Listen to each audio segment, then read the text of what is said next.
Zagin hasi nagoean, hori dagoen.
Atzo etorri zineten hon baimenarekin laburpen txiki bat egingo dute atzoko hitzaldiarena, etorri ez zirenentzat eta nire ikasleentzat. Atzo Beña Sarasola eta Belen Altuna izan genituen, eta Beña Sarasola hasi zen hitz egiten eta aintzat hartu zuen edo gaitzat hartu zuen Kresalaren hitzaurrean Txomin Agirrek esaten duena. Eta hango esaldi batzuk komentatu zituen. Esaldi bat komentatu zuena izan zen Txomin Agirrek esaten du eszena batzuk, elkarrizketa batzuk, sardina saltzaileen artekoa eta arrantzale artekoa eta berak bigundu egin zituela nahita. Bigundu behar zituela sentitzen zuelako, ez? Eta Beñatek komentatu zuen, bigundu hori luzatu zuela beste zenbait eszenetara eta orduan liburua holakoa atera zala eta horren kontrastean aipatu zuen Madame Bovaryren kasua, 40-50 urte lehenago eduki zuena epaiketa bat garaiko moralaren kontra jotzeagatik, ez? Txomin Agirrek ez zuen arazo hori eduki, aldez aurretik berak esaten duen bezala bigundu intzuelako liburua. Beste esaldi bat komentatu zuena, komentatzen duena da Txomin Agirrek hitzaurrean esaten du bigarren argitalpena zalata bere irakurri duela berriro liburua eta liburua aurkitu duela arlote baino arloteagoa, eskasa, aula eta orduan Beñatek esan zuen bera harrituta gelditu zala hori irakurtzea, bezalako bat ere ohikoa idazle bati holan entzutea bere liburuari buruz. Eta gaur egun benetan hori ez zara horrela izango inola. Eta momentu hortan sartu zen Belen Altuna eta esan zuen hori ulertu behar dela garaiko garaian Elizak jokatzen zuen edo zeukan presentziarekin eta,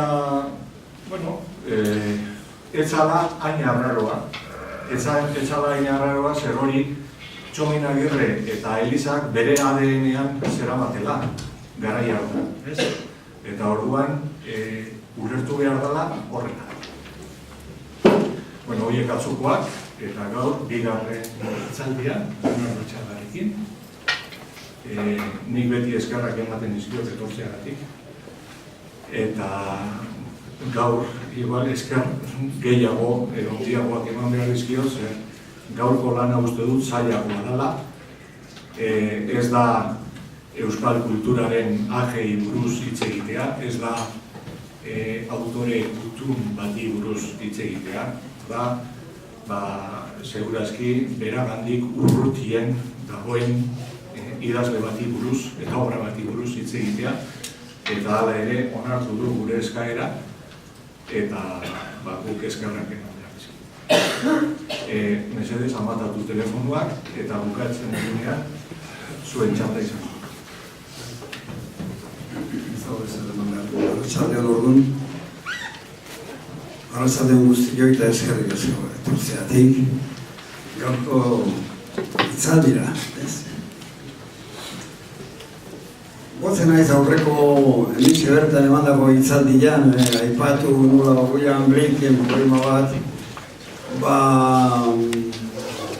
beste gauza batzuen artean esatezuna urtanta batean ikus daitekeela unibertsua, bizitzaren berri guztia jakin daitekeela eskuaren aurrari begiratuz. Eta alde horretatik gaur ere berba hori errepikatu beharko nuke, Domingo Agirre, Txomin Agirreren liburua irakurriz, irudipen bera izan du, eta alegia mundu oso bat ikusten duela, liburu tanta horretan. Eta alde horretatik ez zait, egia esan ez dut bat ere damurik, gai hau hartu izanagatik.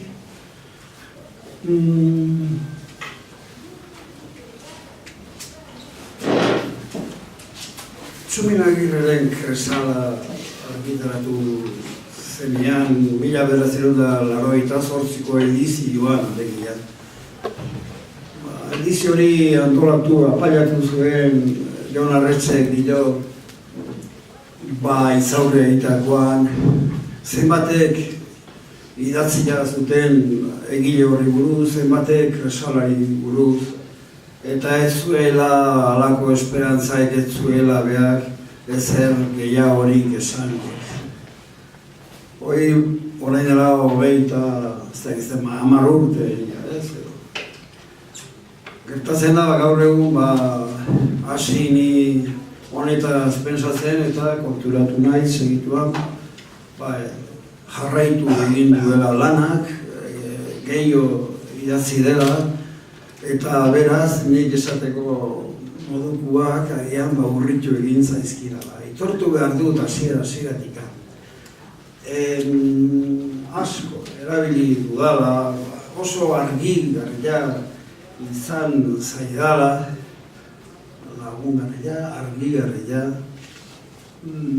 Sebastián García Trujillo, hementxe daukagu, eta beraz hasieratik eskerrak eman dizkizu. Berak batez ere egina dauka liburu oso bat, Txomin Agirreri buruz, Domingo Agirreri buruz, baina baita ere egina dauka, eta liburu benetan, eta hasieratik gara esaten zutu, miresgarria da, liburu aparte ditu zait, euskal literaturak eta jangoikoak.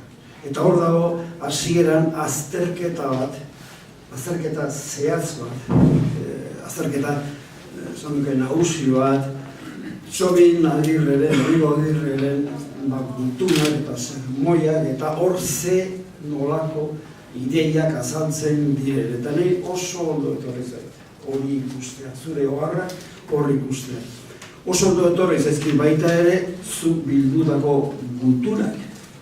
Ze hor ere, gutunetan ikusi ahal izan du, agian, idazle horre, idazterakoan alegia testu objektibo bat egiterakoan, idazle batek, novela bat egiten duenean, zerbait objektiboa egiten du, norbaitek irakurriko du, kanporatu egingo du, eta askotan hor, tarteko dira beste horabera batzuk, eta ez du esaten bere barruko egia aldiz, bai batez ere gutunetan, eta segurazko sermoietan ere hor gehiago azaltzen da, obraren kasuntan Kresalaren atzean inflexua edo dagoena, ez?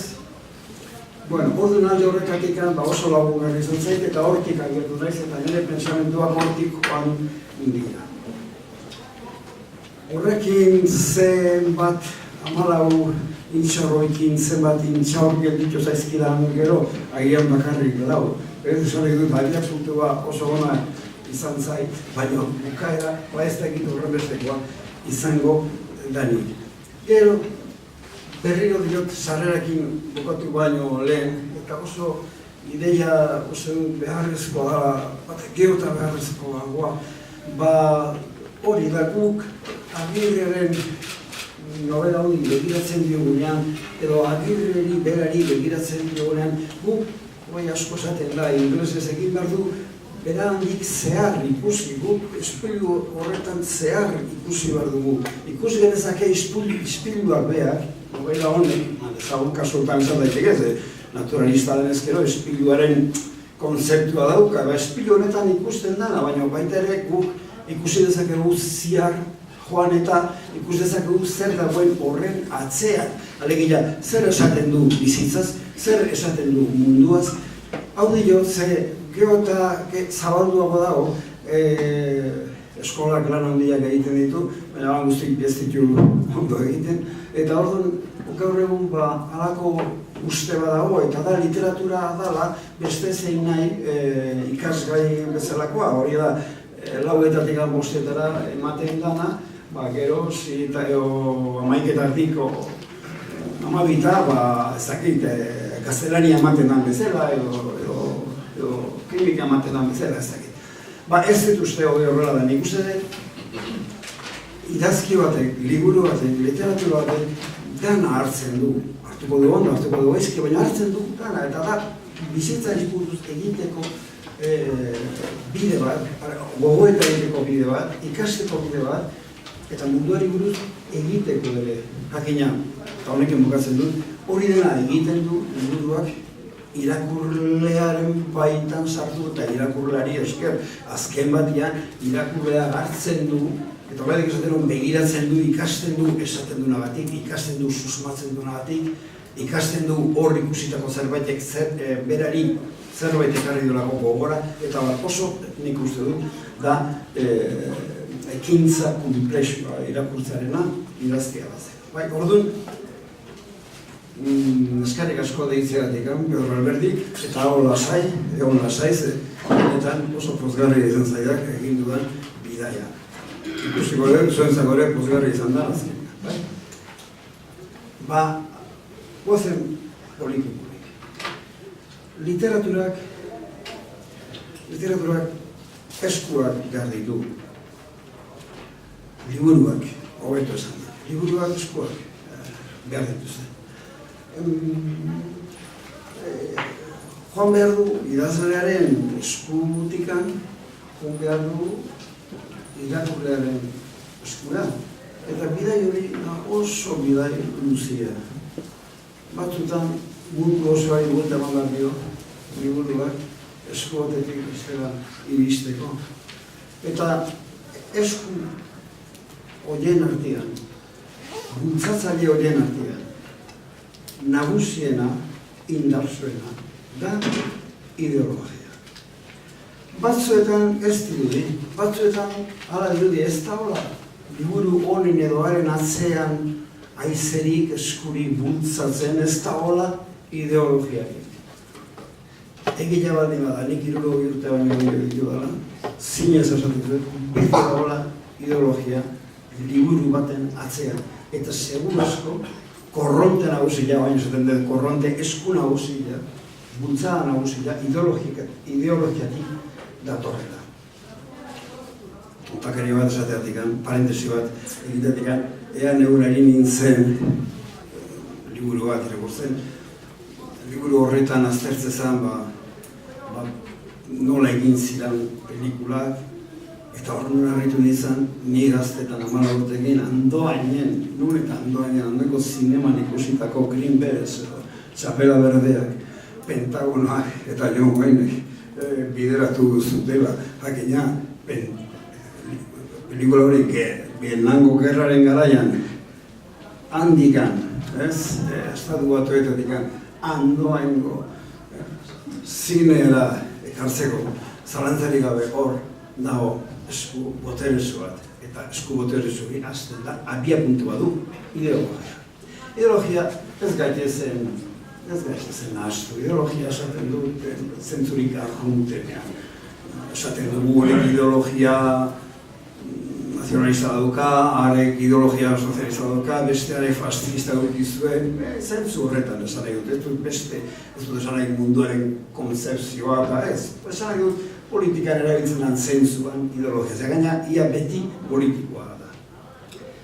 Esan behar dut baita ere eta guandik gane ustetik sarreran nagoela.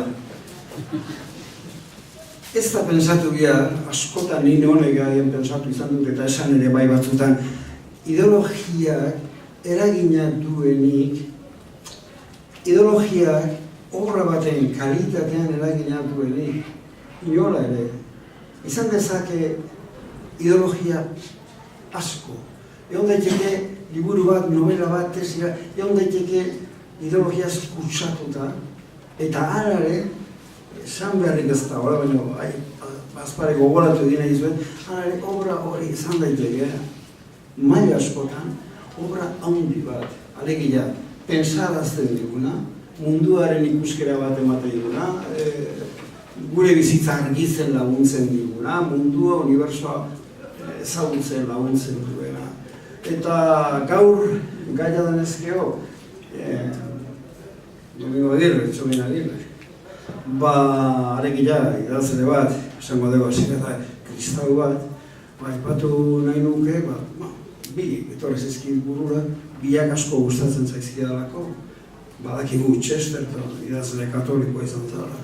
Eta egia esan, eta Bernardo Xegoek esaten zuen bezala, nunbait Chestertonen helburu nagusia zen, katolizismoa, protestantismoa, baina asko zer religioa beratxegoa zela erakustea.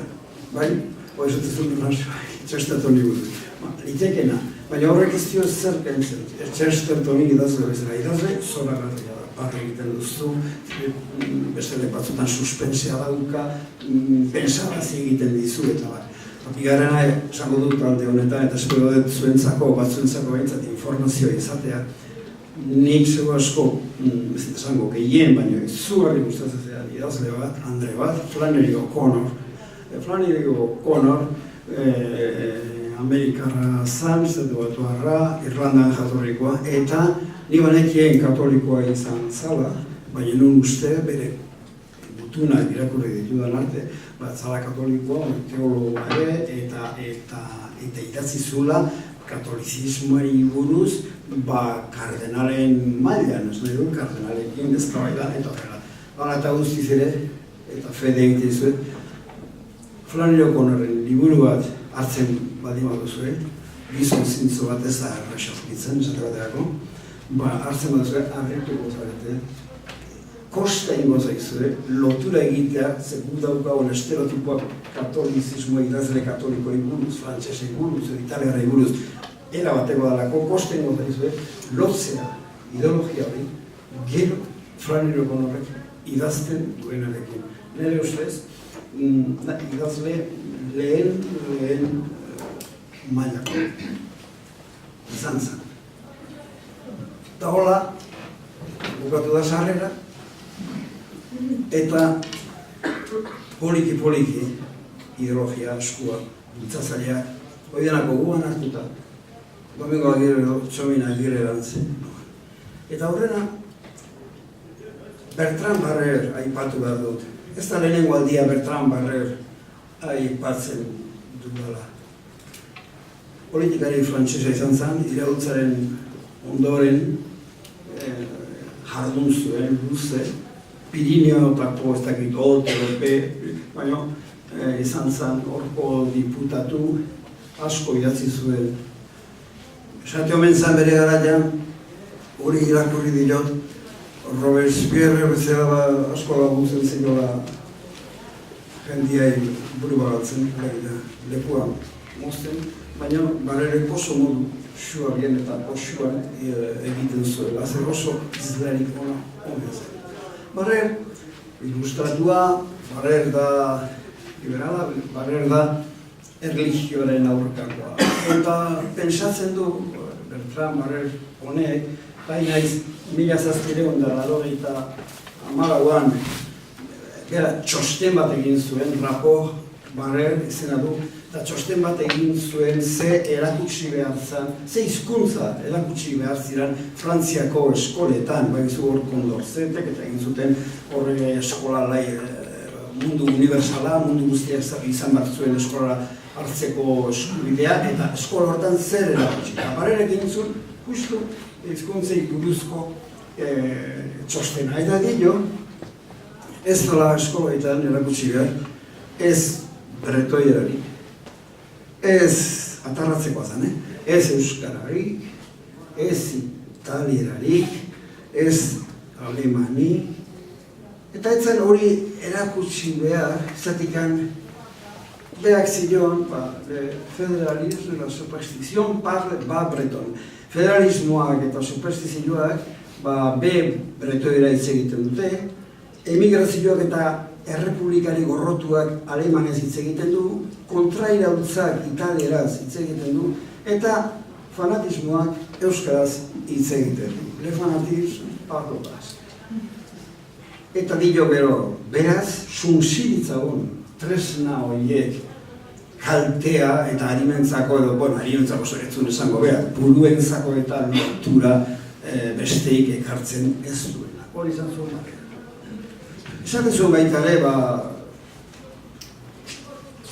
apaizak, kasunetan hariko zan iparraldeko apaizez edo Bretainako apaizez, hizkuntzaren bidez, isolatu egiten zutela herria. Eta ez zilea usten herri horri argila ikusten. Alegia, kari hartan, ilustrazioak zekarren argila.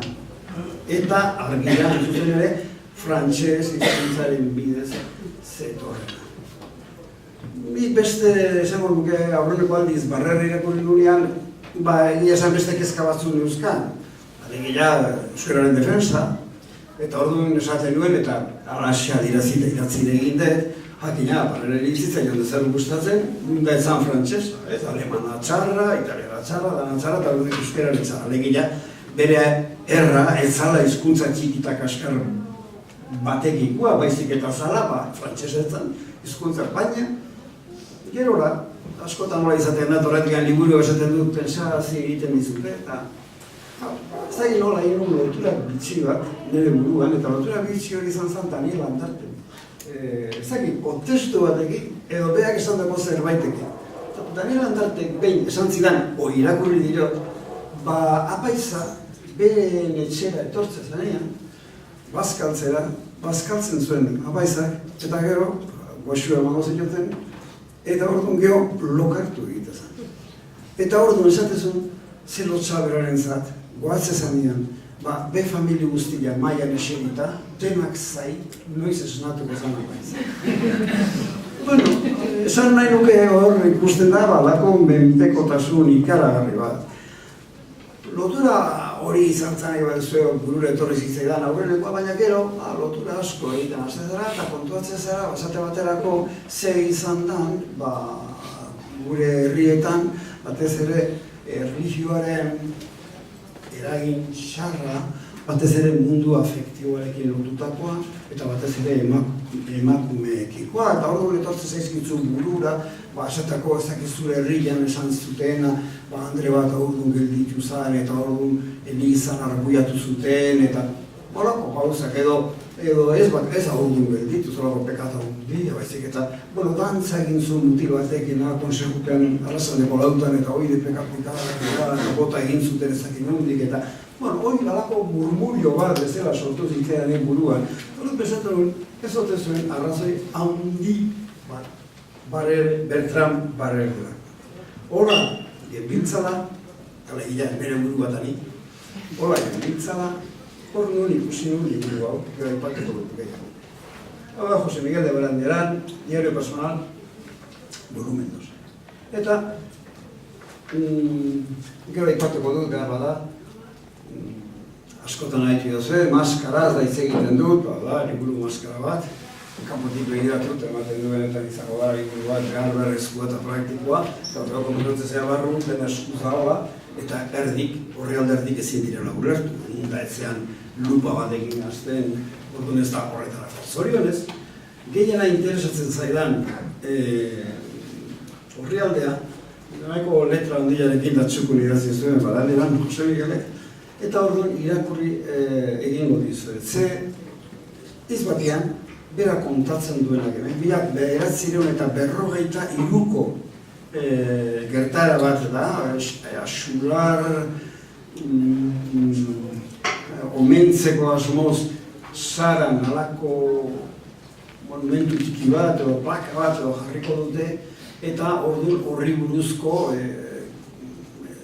zea bat da, ohar bat, berak hemen jasotzen duena. Eta jasotzen du, erdara, zortaz ere gero, xerazten itzengo dugu pixka nahi bat dugu baina, askotan, konturatuko zaretezuek ere, idazle euskotuna gai hartakoak, nik uste logika bat badut, ez dut, guain esango, gaztelaniaz egiten dugu. Bare garenak gehiena euskaraz egiten du. Kasu honetan,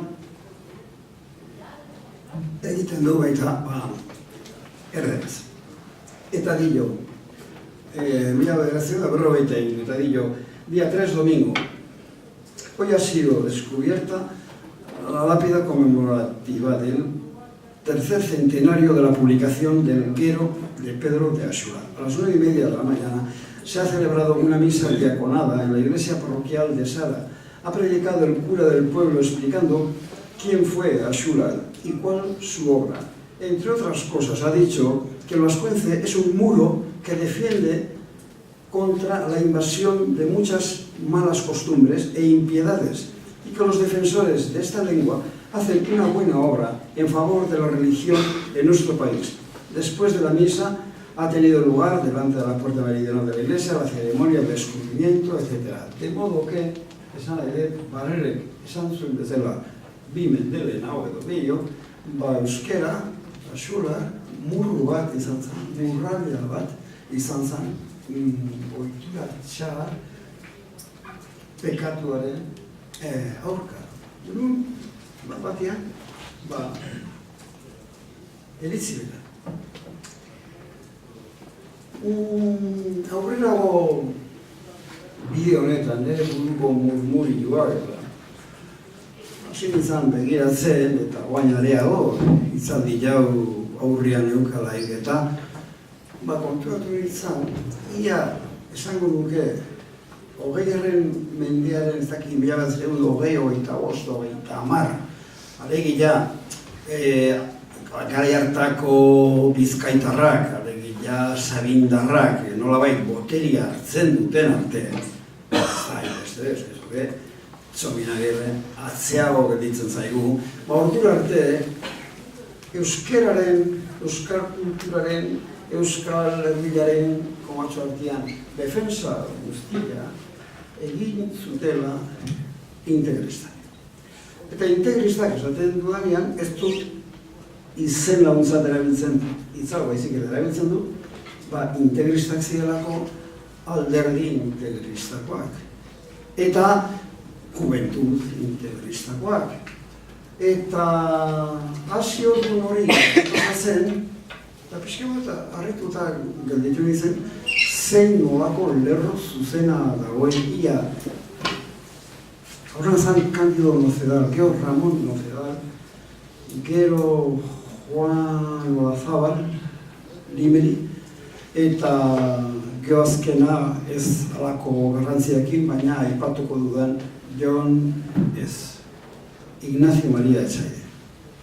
Alegia, azkar esan da, historialari balego hemen, barkatu nire akatsa. Baina, funtzioan nik uste esan daitekeela. Hor badakizue, 19. mendean, hor sortzen da, esan duke Eliza eta Estatuaren arteko lehia ikaragarria.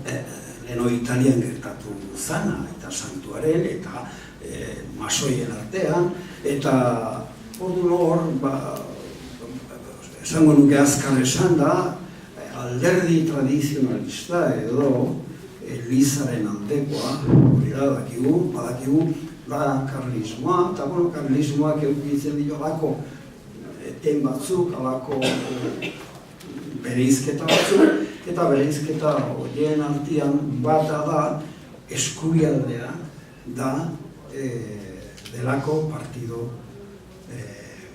integrista delakoa. Partidu integrista. Esaten dit. Ramon Nocedal izan zen horren fundatzailea, eta hor nun, batean, ikusi nun, Ramon Nocedal Azpeitian egin zala diputatu, eta Azpeitia izan zala, eta Gipuzkoa izan zala, alderdi integristaren aberria. Indar gehiena estatu zuen alderdi integristak, esate izuet, karlismoaren eta gero komunionekin batu zen, baina karlismoaren bereizketa hori, zatiketa hori beto esan da, hori integrismoa horre, indarra, batez ere Gipuzkoan, eta nun batez ere Azpeitian izan zuen. Ikusi dut hola paperak eta aztertu hor liburu bat, eta halako batean ikusi dut Azpeitiari deitzen zaiola El Bastión. El Bastión del Integrismo.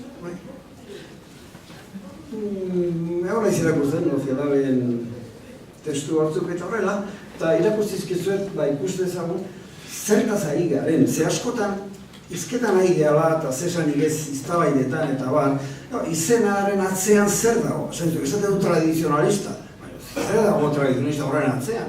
Edo konservadorea esaten da, eta igual atzean begiratzen du eta fascista provokatu dago. Horton esan egiten hemen ere begiratu zer dagoen tradizionalismo integrista horren atzean. Esaten dago hemen dago, hau da, Nocedalen aitak egin dago, manifestu bat, horrela, eta esateko ez ze jarrera daukaten mundu berriaren aurrean, eta da, tenemos por aborrecibles la libertad de conciencia, la libertad de los cultos, queremos luchar contra el liberalismo, el progreso y la civilización moderna. Esatezu, hau, Burgos. Burgosen ematen du alako jartzu berezi batzu ditula, gero ere, baina gero konturatzen zea, jakin dut, eta uste nagola oker, ez eta aurkitu liburua bera, hau, manifestua egin zutenek, Candido Nocedal eta beste Nocedalen aitak, egin zuen, hauek oinarritu zirela Kataluniako paiz batek idatzitako el liberalismo es pecado izeneko liburu batean, eta el liberalismo es pecado, konturatzen zera, euskaraz, zagizen bat edizio itzulia izan zen, eta edizio pila bat izan zituen, liberalkeria bekartua da titularekin. Beraz, aidea, behintzat ez esaten Agirreren gana urbiltzen, baina behintzat geografia aldetikan, asko bildu, ze Azpeitin gaude, eta Azpeitin ondarra eta zemaia darez, horren besteko bideik. Horri jarraitu diot, elar horri, eta ikusi dut, Nocedal zara Azpeitian ordez diputatu, eta horren segidan etorri zela, benetan Azpeitin jaiotako bat, Juan Olazabal Remeli, eta esango nuke, ez da oso seguru, begiratu nahi nuke, areago eskubia joan zela eta La Constancia izeneko aldizkari bat atera zuela, bai? Dena dara nik, oiderak, aintzat hartuta ere,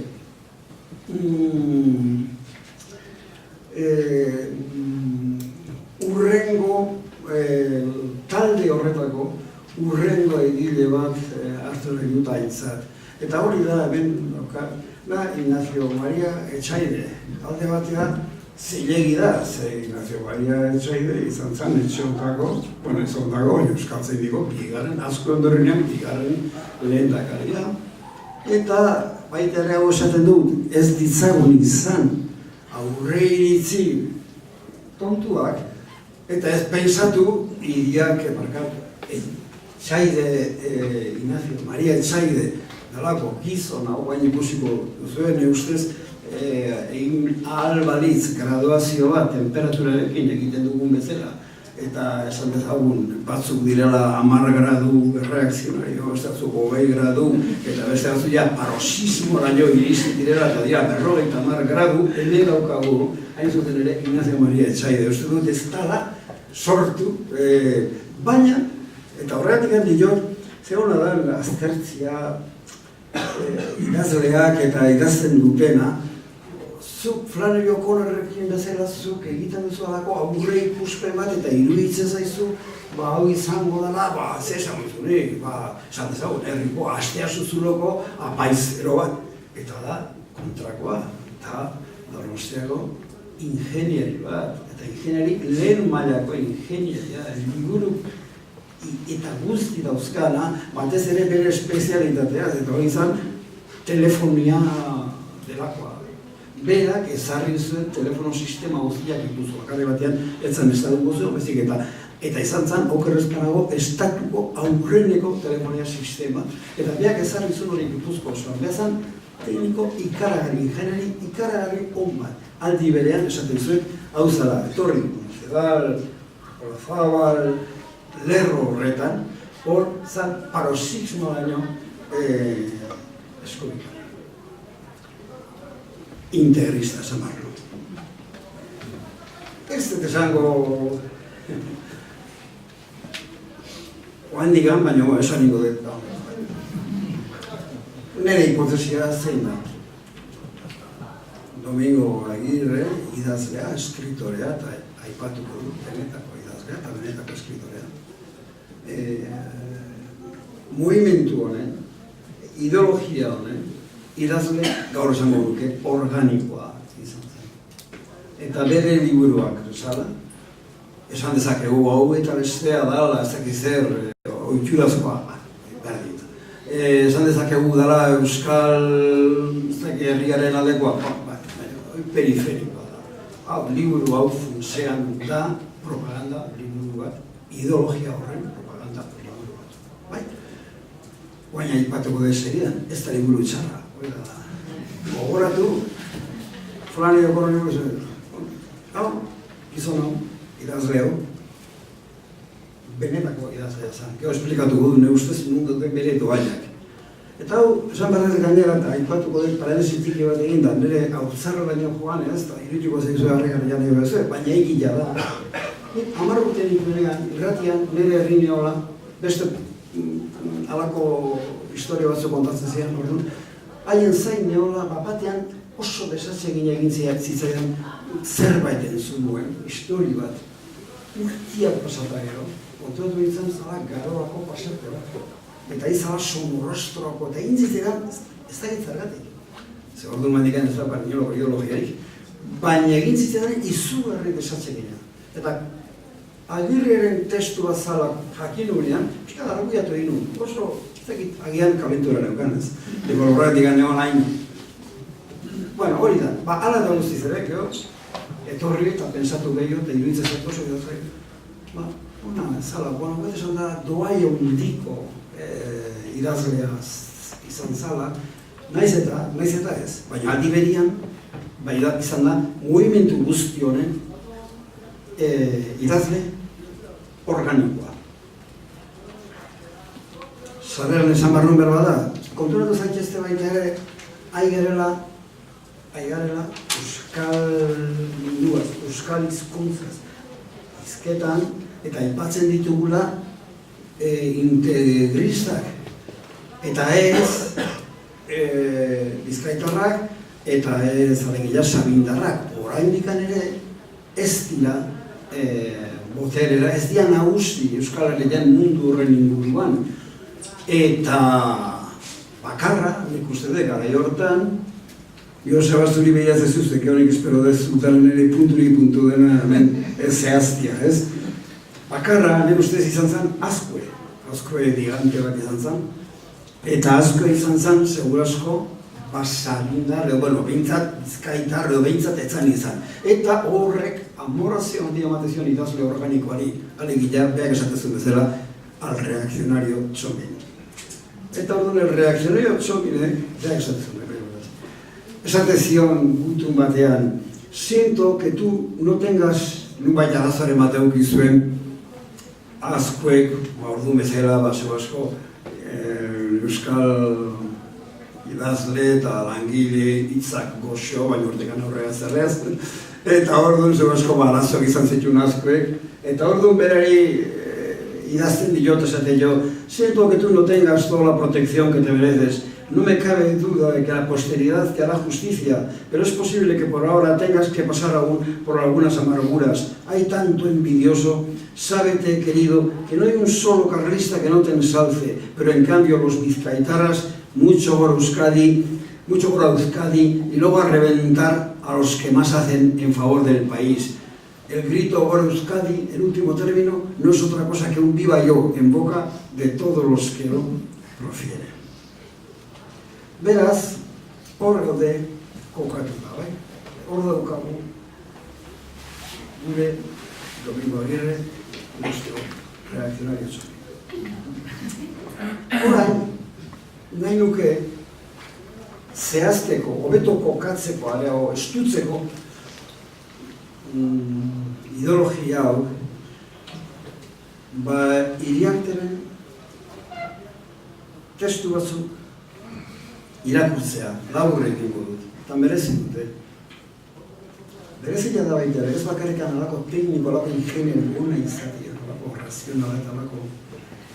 Baita ere da, euskara galdu duzula, eta gero behar euskara bere kaxa ikasi zuen, gizon honek, eta gero bere hon zan, gerragundurenean dago, baina beti euskaraz, idatzi zuen, edo behintzat, euskaraz baita uste telefoniari buruz ere idatzi zuen euskaraz, eta beretan, mereziko nuke, ezagit hemen, novela egilea gaztiak gango ere, baina, osunoi bat, zebat da gehi urbildu, hainbat gehiago interesatu zaiana, ez? Bueno, ikusteko zertaz ari garen, mira, bederatzean amazazpian, baina azken batean aida errepikatzen nozedalena, bueno, errepikatzen ari da, propaganda egiten, nozedalek ze ideologia zuen, eta azken batean baita ere, uste dut, aida ba, horren beste ez dakit, baina ikusi dut, irakurri dituko bat testu batzuk, artikulu batzuk, pio bederatzi garen ari buruz, ematen du, hortikan datorrela iturria, ez? Bueno, ikusteko ze ideologia da, berak esaten du, Ignacio Maria Etxaidek, integrismoaren erlijio egitarauaren etxaiak gure aldian. Eta etxaiak dira. Berak deitzio arrazoikeria, baina hori erderaz itzatekia razionalismo. Keria hori bera jartzen du, bai? Baina da, arrazoikeria, naturakeria, liberalkeria, herriaren boto eskubidea. Herriaren boto eskubidea da, kaltegarria eta galmen libertaria, bueno, zesanik ez, liberalkeria katolikoa, okerren nobaiek dira, itxuraz katolikoa dira, baina gero liberalak politika, masoikeria, nola ez? Sozialismoa eta komunismoa, bueno, hori dena dia bere etxaila, bai? Herriaren boto eskubidea dela eta aipatzen dut puntu hau, ze hori gero baita ere azaltzen da Kresalan, dio Etxaidek, aita tapareli delako bat aipatuz, herriaren boto eskubidea protestantismoaren seme da, epikurotiar kutsuduna, bidegabekeria parregarria, fede purrukatzailea, Elizaren arau kontrakoa, kaltegarria, gezurtia, zalapartaria eta zinezkoa. Ondoren, Pio bederatzigarrena aipatzen dut, Pio bederatzigarrenak dio, boto eskubidea, eta beak jartzen du parentesiartia bazpare, sufragio universal, gizartearen gain erori den izurrite ikaragarri bat dela. Bai? Bueno, guaz pixkatu nubiltzen da, zehazten pensatzen dut, eta beti pensatu behar duzu, hortxe dagoela nire ustez. Domingo hori da, Ignacio Maria Etxaide ez dago bakarrik, dago hori. Eta dago Carmelo Etxegarai, eta daude garai horretan, kampion segurozko, eta daude bestadian lande, bueno, hor daude Euskal Munduan lanian ari direnak. Beti ere pensatzen dut, Bertran Barreri, arrazoia, emanez. Nahi dut zehaztu, areago, edo esatean bezala, Mariurakin intziari berriro jo. Eta orduan, beste hiru testu irakurriko dizkitzuet, usteko erabat zehaztuta. Beti ere pensatzen gero oik puntu horiek Kresalan azalduko direla propaganda liburua denez gero, ne uste. Bata da, Jesukristoren gizarte agintaritza. Eta dio, segur asko dio. Jangoikoak, hau da, 1917 baita ere, eta eskak geroago da, baina esaten zu, eta hori indikan dator, eta ez da barritasun. Esaten du, jangoikoak eman zituen Jesukristori agintaritza osoa zeruan eta lurrean. Beraz, integrista alderdia, Jesukristoren gizarteko agintza eskubidea aldarrikatzean, agintaritza naturaz gainikoa ezik naturazkoa ere, jainkoaren gandik datorrela aldarrikatzen du. Eta honegatik, hiritar gizarteak eta beronek aukeratzen dituen agintariek jangoikoaren esanetara, beronen legetara eta Elizaren aginduetara makurtuak egon behar dira. Hori da, Eliza, Estaduaren eta gizartearen gainetik, ez? Gauzaten du, Estaduak, bigarren puntua, katolikoa izan behar du, eta gero azkenean, hau gogorra da, eta baita ere uste behar gotzen dala, Agirreren, batez ere, esate zuet, irakurri Sebastián García Trujilloren azterketa hori, bere sermoia, eta horra saltzen da, esan nuke gaia, hemen ere, eta esan nuke jarrita, alako puntu bat bezala, eta da, Elizaren zigor eskubidea. Eta dio, katoliku izan denak, ez du eskubiderik alak izaterik usteko. Baina, hartaratu ezkero, Elizak gizarte huts gabea baita lege gaietan, kastigatzeko eskubidea du penitentzi zigorrez ez ezik, haren ondasunei, ohoreari, gorputzari eta bizitzari dagozkienetan ere. Ez da gutxi ez. Ez da gutxi. Horretik, hau dator, esan behar du, gona ipatzen naiz, pio behatzi garena, eta nik genekin, bera izan zen, pio behatzi garena, lehenago. Eta bera izan zen, Aita Santuaren infalibilitatea, dogma egin zuena. Beraz hau, pensabi dago eta esatia, beneteko dogma, baldin bada, Aita Santu ezin baldin bada okertu, bera baldin bada jainkoaren ordezkaria lurrean, biztakoa da berak agindu bat duela munduko lurralde eta gizarte guztietan, eta inongo estatuek ez daukararen gehiago jartzeko aukerari. Aigea beti, Gipuzkoan nagusi zen ideologia batekin. Areago, esan da, irakurri egingo detuen, pensatzen dena, pixka bat errepikatu egingo dut, hasierakoa, baina ordu pixka bat nahi naiz. Gure azpidian ektuan, hiltzetik idei, esaten egiten punta pasak. Punta pasaka, hain nahi den punta pasaka. Domingo Aguirre, reakzionario txomin, mugimendu honetako idazle bat izan zen. Importantena agian, idazle organikoa zatet. Gauzakola, Kresala, eta hori aurreratu dut, tesi novela bat da funtsean, oidan ere ustea, propaganda testu literario bat, ideia integristak ezartzeko ensiemplo moduko bat. Novela txarra horregatik, gaudetze jotzen eguru bai. Ez dut uste. Gero esagoa ipatuko dudanez, Domingo Aguirre, reakzionario txomin, doaina handiko, talentu handiko idazlea zen. Arez diren moduan, esan da, eskriptore zen, eta ez bakarrik idazle. Jon Arretxe, Kresalaren 1988ko edizioaren etzaurren dio, euskal zaletasuna, abertzaletasuna eta kristautasuna direla ondarrotarraren ideologiaren hiru ardatz nagusiak. Eta horrekin batera, herri xea defendita zuela, euskera, abertzaletasuna eta bar. Ez da nire iritzia, nik uste garbi dagoela dauneko. Egiten dudan irakurketa okerra ez bada, ez bada okerra, ideia bakarra zuen Agirrek nagusia, goguan, bere talde politikoarena, etxaidek teorikoki azaldutakoa Nocedal eta Pio IX eta horien hiltotik. Hori da, alderdi integristaren.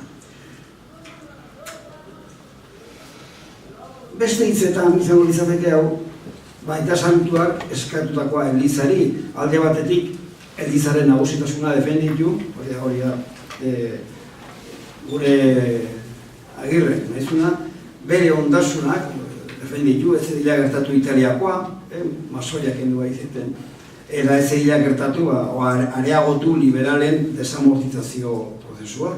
Eta bestetik, Elizaren moral antzugarria esaten dut hitz xobe bat erabiltzen. Elizaren moral antzugarria gizon eta batez ere emakume bakoitzaren arima zuloraino eramatia. Hoiek zian ere ustez, Kresalaren helburu nagusiak, idazle honorrek idatzi zuenean. Baita ere hemen, aipatu beharra dago eta dagoeneko hasi naiz kezkatzen denbora kontuarekin, eta zuk esan behar diazu, eta ez pensa zuen ganako errespetua bakarri dani, eta ere da, autobusea eridio da berdu, dengo eta gira. Hau dela eta aipatu dut moralarena, tamen, nabarmena da, hau Kresalan asko azaltzen dela. Baita ere, eta hori buruz, ja gehiago, esan nuke lehen ere aztertu nuen, eta gaina idatzi nuen, enekien hau izan zala, aita santu hau, Pio bederatzi garrena, Inmaculada Concepción delakoaren dogma ezarri zuena. Eta Inmaculada Concepción eta Lourdes hori, liburu oso ederrak daude, gertaera hori buruz, hau esaten dut nola sortzen dan, nola antolatzen dian gizartea, eta nola borroka egiten dan jendearen, esaten da, batalla zelai interesgarri bakarrean hori da, jendearen burua konkistatzeko, bistakoa da, Lourdesekoa, hori izan zen, hori suabe izan da, hori izan zen konstrukto bat, hori izan zen teatro bat, hori izan zen gezur galanta, antolatu zen alako parafernalia bat, Bernardet Sugreus gaxuak etzegin frantzesez, etzegin zuen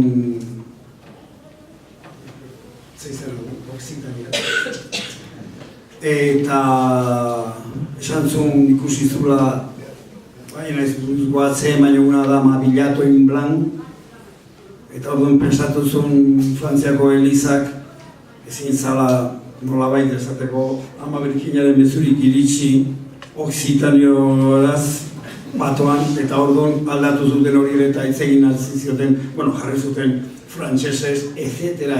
Hau, bakizue, idazle frantziasak, eta aurkatera ziren begadarian ere, baina hau izan zen benetan teatro baldar bat hartu zuten. Kordia txorabiatu zen eskatu gaxo bat, gozatu bat zelako. Eta horrekin antolatu zuten proba bilaria, hain zuzen ere dogma ezartzeko, gero, hori gizarteari hartzeko halako gerriko moral bat. Segi ezagun, hau esan da gero, eta esan gero honekin, jakin esaten badi badugu Kresalak eta Agirrek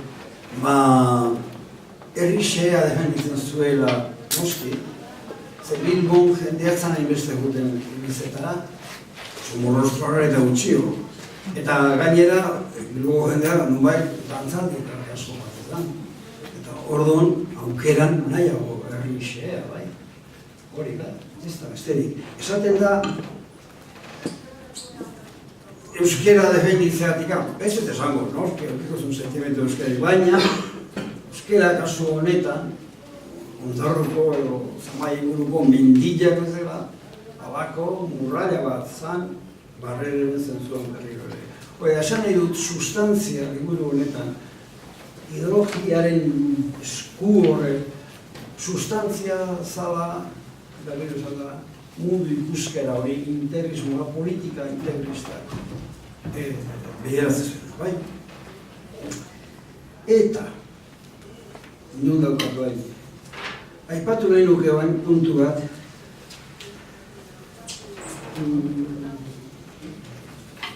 hemen ere Sebastianek ekartzen du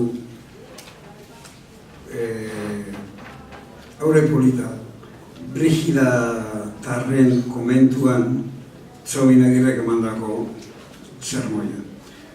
Hori da, zuk esaten duzu, da sufrimentuaren alde egon sufrimentua batik, inolako beste arrazoi bateatik, ez?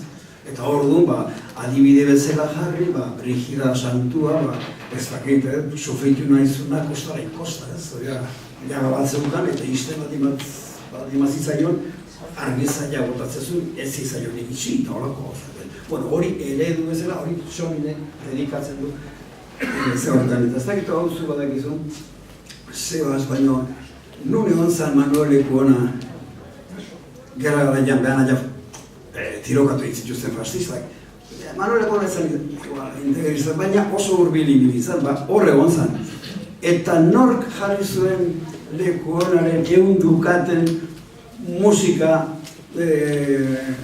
zirkulo de la juventud integristan emateko jarri zuen, hau ezan bakarrik ingenieria, musikoare bazan, jarri zuen, barakatu, izaten dut, Etxaide, Ignacio Maria Etxaide jarri zuen. Bueno, tandoain zenek representatu zuen egun dukat, ni gazte nintzela, soziaten, bai? Bueno, orduan, katrabiliak nola dikoazen, bano horrela, aipatuko ditut, beste bi testu, eta geho sartuko geha azkeneko zan. Irakurriko dut ikusteko bi testu irakurriko ditut. Bi testu izango dira, aurrenekua, bai ezaren. Zer bat demora da mate, no? Bueno, ganoa, Hoik ja pixka politak eta guzti diarako, ez? Bueno, hau ez da polita, baina idazten du Etxaidek ohituren moraltasunaz, aldizkarietako batia, aldizkari asko ateatzen zituzten, eta esaten du, guretzat, irizpide auzia oso erraza da oinarritzen. Alegia, jainkoarekiko utsegite bakar bati, txipila izanagatik, gaitzik handiena bezala irizten diregu. Bueno, hau zer da, nire ustez, eta gitaukar nabilen, hau da, zuzerrek ere esaten duzu, hau da, Kitolizen gertatzen. Kitoliz pasarte horretan, uste dut pasarte hori hain zuzen ere idaz, lehun batek bakarrik idaz dezakela, oso horrialde ona da literariokin, oso baita benetan ikusi egiten da hori, baina semia galtzen du, bakizue, Kitolize, ahaztu egin zailelako, arrantzalei salbia errazatzea, itxasoratzea. Eta orduan, Kitolizen bukaerako komentario bakarra da, imaginatu, jakina, ez dut esan, jakina, semia galdu du, eta zaten goza bakarra da, bintzat urrenguan salbia errazatuta aterako da. Baina, azken batean, da berriro ere ideologia hori da, utsegite erradikaldia integroak, ez dutelako inolako hori bat egiten baldin badu, jainkoak ez dizu bakatuko, eta kastiguik ahondina etor dakizuke. Hain zuzen, semia, 12 urteko semia itoko zaizu. Bai? Bueno, hori da testu polita bada, eta irakurriko dut. Horre esaten dut, lotura erabatekoa dagoela, Kresala, propaganda liburua, eta teoria integrista. Bai, azkeneko irakurketa polita da, hau benetan esatzen polita da. Oso.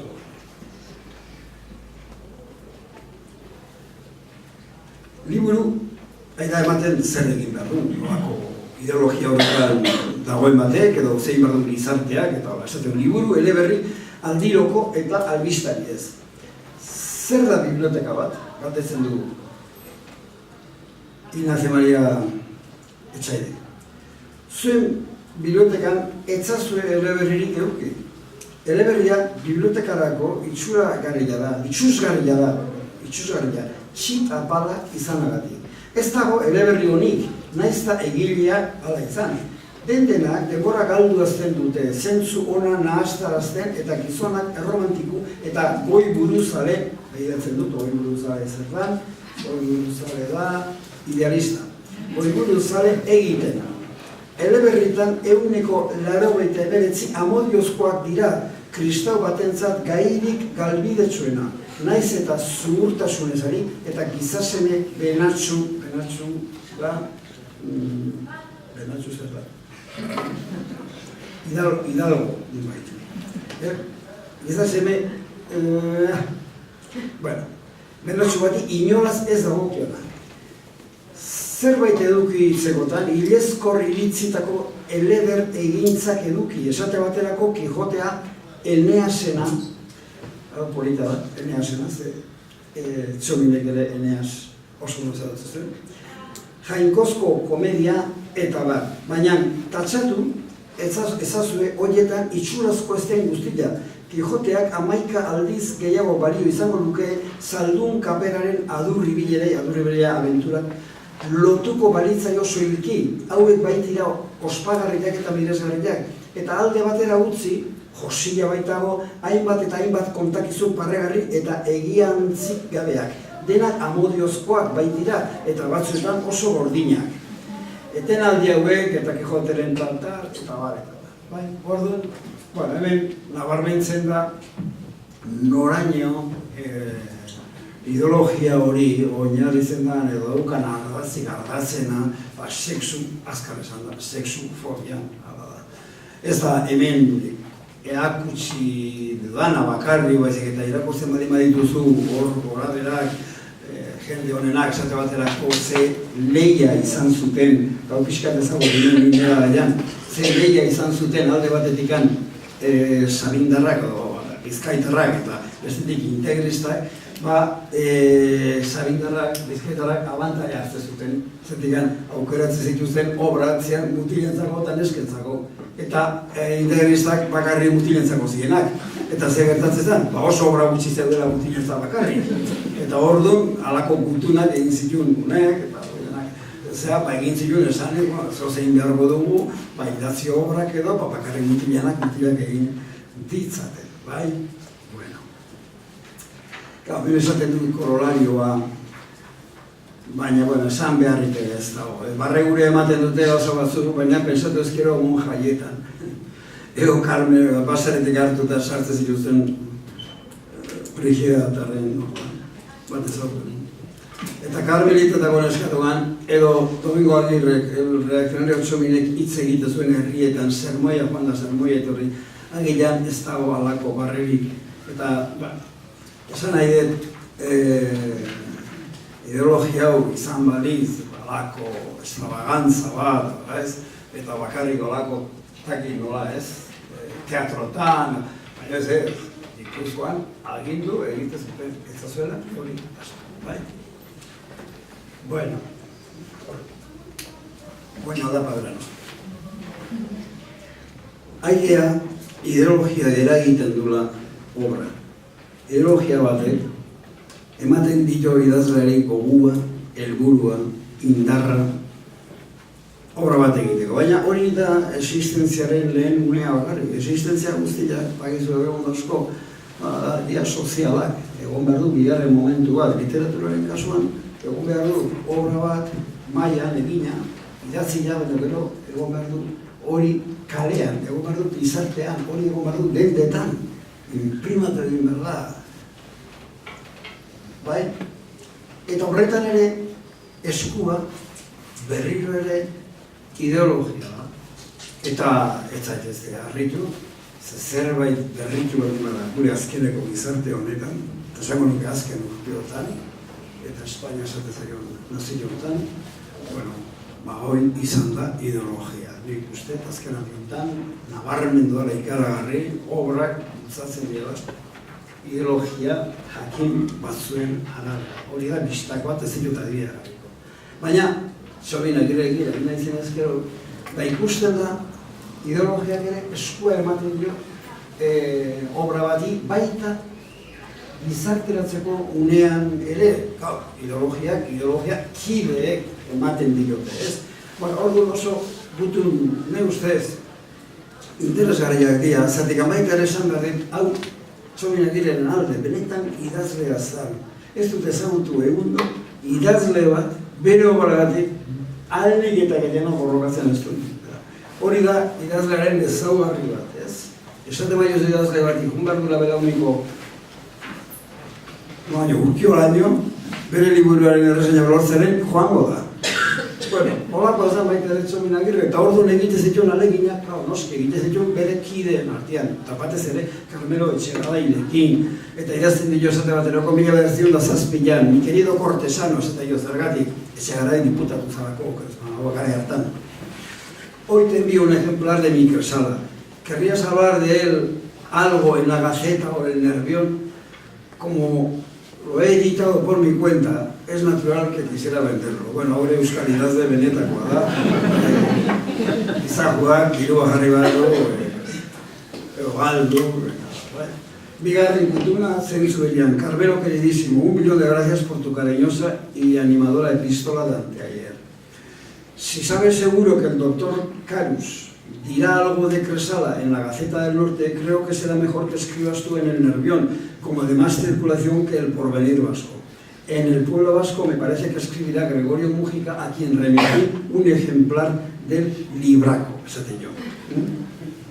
Bueno, neurri batian, hau aitortu gara dago, bere kidiak oso ondo kokatu zuten, eta babesa eman zioten, eta laguntza eman zioten, eta esan behar dago baikor une bat eskuratuz. Hau alde batea, Euskal idazleentzako gozat zoragarria izan dela. Alegia, ideologia bultzatu zuen Agirre baino, ideologia baita ere bultzatu baitu gu, ez gaitezen jarriaren gainetik.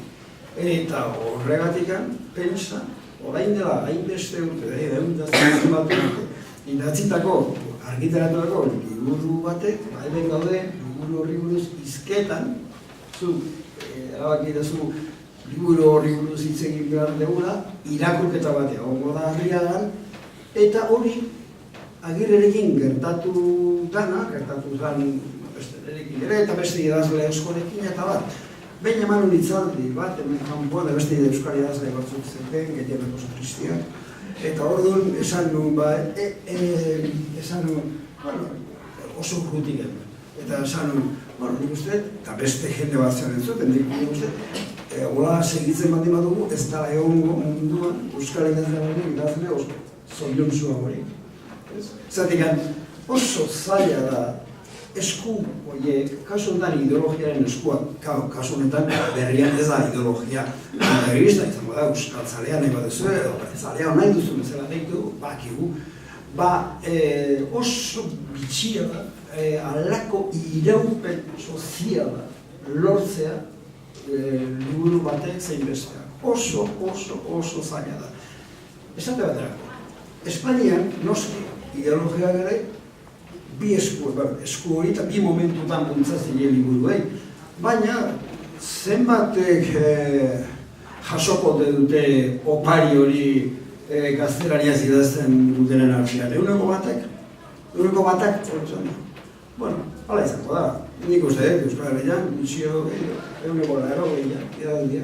Halako existentzi soziala jasotzen dula esku horiei esker. Beraz, uste dut, ondo esana da, hola, izango gehala egun ematean, munduko idazlei zorion zuen. Nio batikari ia, baino ez era bat, Bueno, orduan, ja bukatzen nikoa, benetan beharko nuke ez eta, zenbat bueno, zaudun da. Zortziak eta hamar. Bueno, beste hogei minutu, bestera presa daukatenak, segi dezatela. Beste hogei minutu bat dut bukatzen. Bueno.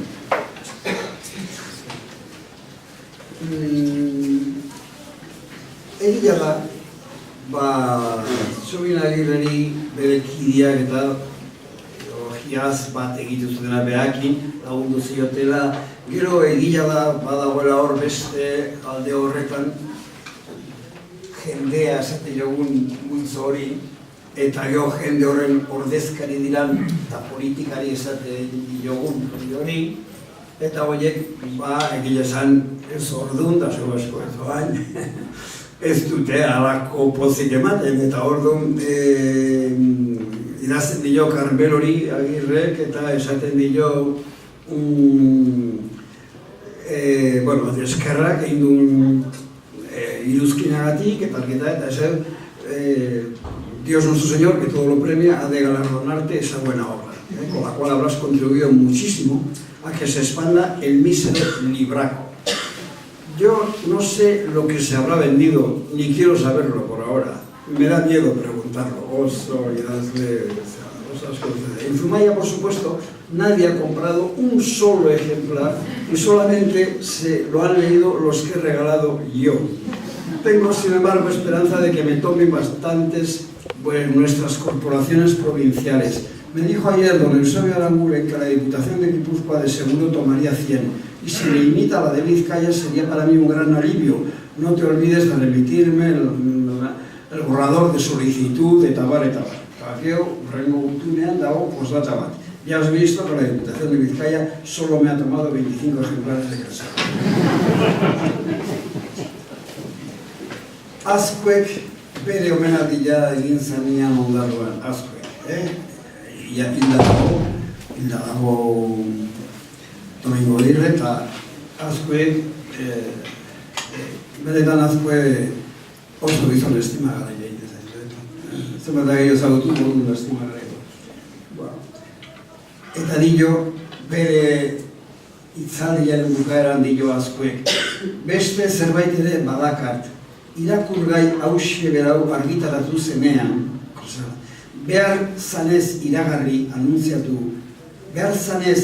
edo anuntziatu banu, aspaldion salduta egozan beronen iesti edo ejemplar guztiak. Ni barriz enaiz honetarako jaioa, gaur horregatino, orain arte inon ez todana hementxe egin nahi dut. Liburu hauxe iragarri. Hogei iesti da, iesti ejemplar. Bakotxaren dumua, prezioa, peseta bikoa da. Berau idatziebanak anai bat, anai beharzu bat hementxe ondoruan bizi dau. Liburu bakotxagatik 5 bat peseta emon nahi baduzu ez, guzti-guztiak anai beharzu honetxentzat izango dira. Bueno, zoaz esaten du, ez? Eta, komentatu. Bueno, laudatio. Ja, 10 minutu, uste 5 minutu bukarte. Esan dut, lehen haure, Domingo Agirre, el reaccionario zonen, talentu handiko idazlea zala. Eta ne ustez, idazle nahi zen aldetikan zintzo zaten den, bi doai nagusi zituen. Bata, begilekin, belargilekin, ukimenarekin, sentsuen bidez jasotzen den errealitate fenomenikoa, esango nuke, jasotzen zuen izugarri ondo. Hori da, arau bat eta ne ustez, soziologak oso behatzen dute soziologiaz, gizarteaz, eta ekonomilariak gizarteaz, idazlearen o eskritorearen bereizketa o bereizta, da, idazten duela hori Luzeplak esaten zuen. Ez du esaten leku, esango nuke, ez du esaten baterako, nira izera bat idazlea hor dunego aterako, ez du esaten oso leku irristakorra zan, esango du, zegoazko, oso leku irristakorra zan, bustitako xaboi bat bezala. Zetanak, euki dute, beguruan badaukate, esperientzia hori hartu dutela xaboi guzti bat, eta nik burtu intzainela eskuntatik. Eta horrela, alegia, idazleak beti, burutan, beti ematen du erreferentzi bat, irakurleak bere zentzuen bitartez, jasotako informazioekin moldatu dezakena. Eta hori bakarrik egiten du, bakarrik. Hori da, hain zuzen ere, ezaugarri bat. Eta horretan, Agirre oso onda da, eta bere deskribapenak eta batek kalitate bat nahiko ona, dutxitan usten da. Baina batez ere, eta nahi ustez, doaia ikusten da, bere handia, doaia alde horretatik, da bere muntaketa, bere sekuentzia, bere erritmo gaitasunean. Hori da, hartzen duzu hau, eta oso ondo esan du Alberdik, pixkat hartzen duzu, doluz, zaten duzu, hau irakurri behar dut, baina, haste zara irakurtzen eta orduan konturatzen zera beak antolatu duela informazio guztia, akzio guztia, dena antolatu duela, atalez atal, eta atal horien erritmo ikaragarria oso neurtua da. Eta oso polita izan da niretzako ikustia, esaten baterako, hasiera eta bukaera nola lotu ditu alde horretetik. Eta hasten da ekaitz batekin, ekaitz ezain handia, eta da, bukaeran dagoen ekaitz handi horren prefigurazioa. Eta ekaitz hori, bide bat ez esaten, horretik honek ere ipatzezun Eneas, Eneida, Virgilio irakur gai bezala, Eneida ekaitz batekin hasten da. Orduan, ikusten duzu aurrena irakurle dela, Eneida daukala goguan, eta orduan antolatzen du, hasiera eta bukaera modu horretan, intensitate horrekin, aurrena ekaitza izan handia, eta bukaeran ekaitz handia. Hori, nire ustez, ez da, idazle guztien esku, ez dago, ez? Eta, bukatzeko zengo dut, alde batea, nire ustez idazle hona da, hola esatia bat. Eukiz ezaken handitasun gehiago, baldin da, bere ideologia horren kartzena, ez pasan ditu. Zer ideologia horretan, nola baita esan, ez dago, zin baldin bada, hor kontzientziaz da saltzen, bere egiatasun guztia, hor kontzientzia gordea dago, hor pulsioak gordeta daude, hor ez dago harinbaren azalpenik, ez dago subjetibidadenik, ezin du. Beha dauzka arau jakin batzuk, eta ala nola ezin dan teatro bat egin neskata mutilekin berak ezin duzan, alako gau batian neskato batekin amets egin gula, zengo izateke, karrak egin gulu, ez genuk izango, txamain agerrerik. Hori, hala dala ikusteko eta gero azken oharra egiteko irakurriko dut, halako batean eskatu dio Karmelo Etxegaraik zerbait lan bat egiteko eta berak erantzuten du. Carmelo mío queridísimo, no puede ser. Sabe Dios lo que me cuesta estampar aquí esta negativa, pero a pesar de los pesares, me veo obligado a estamparla. Estoy tan triste, tan decaído, tan desalentado, que me siento incapaz no ya de predicar el sermón de Nuestra Señora de la Consolación en el Colegio de los Simpáticos e Ilustradísimos Padres de Guernica, sino de pronunciar una platiquilla medio regular en cualquier otro punto de menos compromiso. Me he negado a ir a Rentería, Oñate, Azcoite y otros pueblos de donde he sido llamado, porque tengo propósito de no salir de mi pobre concha y de no ser otra cosa que capellán de la casa en que sirvo de algún modo. Mi abatimiento actual no me permite otra cosa. Díselo así a esos venerables padres a quienes considero y distingo cada vez más por lo mismo que han sido víctimas de inmerecidas e incalificables ataques de parte de los llamados vizcaitarras. Lo único que voy a intentar durante el mes de agosto es concluir de cualquier manera mi cresala para dejar ya en paz por siempre a mi pluma infeliz, que maldito para lo que me vale. No creas por eso que han muerto en mí las aficiones literarias, no, ellas morirán conmigo. Es que me he convencido de la ninguna utilidad que yo puedo prestar a las letras éuskaras. Leeré, pues, y estudiaré las de todas partes en la medida de mis fuerzas, y acá, en la soledad de mi casita, procuraré tener fiestas íntimas, saboreando las delicadezas de los buenos ingenios. A eso se reducirá mi vida, y en eso emplearé en adelante los ratos de ocio que me deje mi cargo. Bueno, esan nahi dut, hau ez da, ez? Kresalan edo gero garoan ikusten dugun idazlea, hemen bapatian azaltzen da bere subjetibidatea. Ez genuke esango dela apaiz baten krisia, hau da, garbi idazle baten krisia. Oso.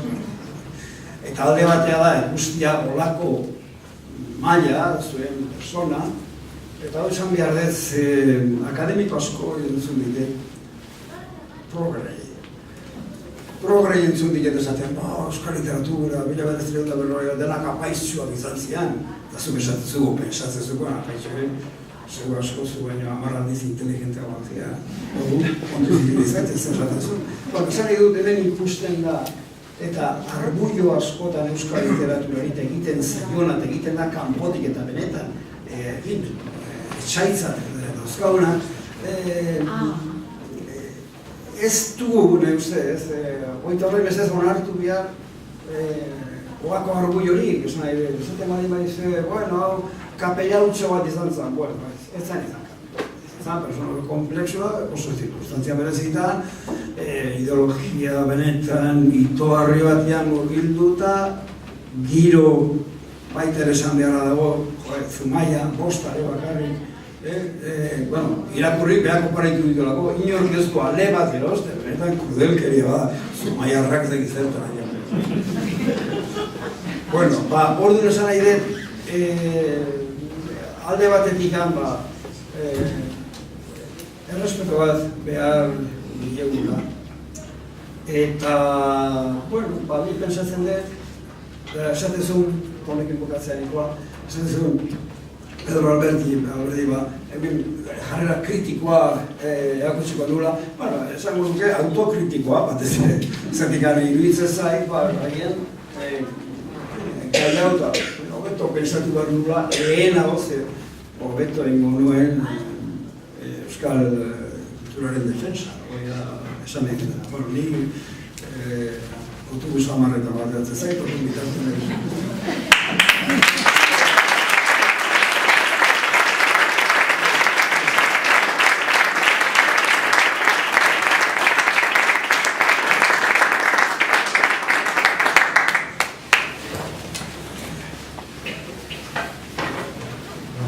Nahiko luzatu behar da.